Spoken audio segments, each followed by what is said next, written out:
हिंदू संस्कृति में हर परंपरा के पीछे एक प्रयोग और हर विश्वास के पीछे एक कारण है। जैसे मेरे पूर्व प्रतिभागियों ने भी बताया कि नमस्ते करने पर हमारा जो संतुलन है वो सही रहता है। ये एक्यूप्रेशर का भी काम करता है।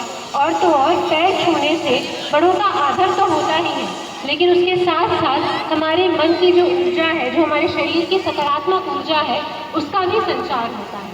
मंदिर में घंटी बजाने से केवल ध्वनि तरंगों का संचार नहीं होता, बल्कि ये हमारे मन को भी एकाग्र करता है और पूजा में हमारा ध्यान और अच्छे से लग पाता है। माथे पर तिलक लगाना, कर्ण छेदन और पाँव में बिछुए पहनना, ये केवल कोई सौंदर्यीकरण नहीं है, बल्कि ये हमारे मन को संतुलित करने का भी एक जरिया है। हमारे खगोल विज्ञान पर पूरे विश्व का इतना भरोसा है कि गत वर्ष महाकुंभ सम्मेलन में इसी विश्वास के आधार पर संसार से हजारों की तादाद में श्रद्धालु इसमें सम्मिलित हुए थे। यही है हमारी संस्कृति की पहचान। हमारे ऋषि वैज्ञानिकों ने इतने वर्ष पूर्व इतना अनेक क्षेत्रों में अपना योगदान दिया था जो अद्वितीय और सराहनीय है। जैसे आचार्य चरक ने शारीरिक विज्ञान का ज्ञान दिया तो शल्य चिकित्सा के ज्ञाता और जनक माने गए, और ऋषि कणाद ने परमाणु संरचना का सिद्धांत दिया।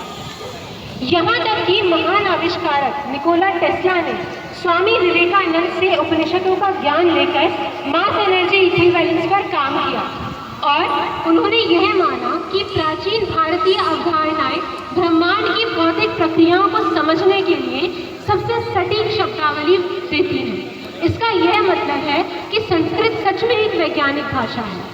और महाभारत के बारे में तो आप सभी जानते हैं, तो उसमें जो ज्ञान है वो इंक्यूबेशन टेक्नोलॉजी की बात भी करता है, जैसे गांधारी के 100 पुत्रों का जन्म हुआ था। अंत में अपनी वाणी को विराम देने के लिए मैं शचीन्द्र भटनागर जी की पंक्तियां कहना चाहूंगी, ध्यान से सुनिएगा। उपनिषदों को कहा गया है उद्गम अनुसंधान का, इनमें से प्रत्येक स्रोत है ज्ञान और विज्ञान का।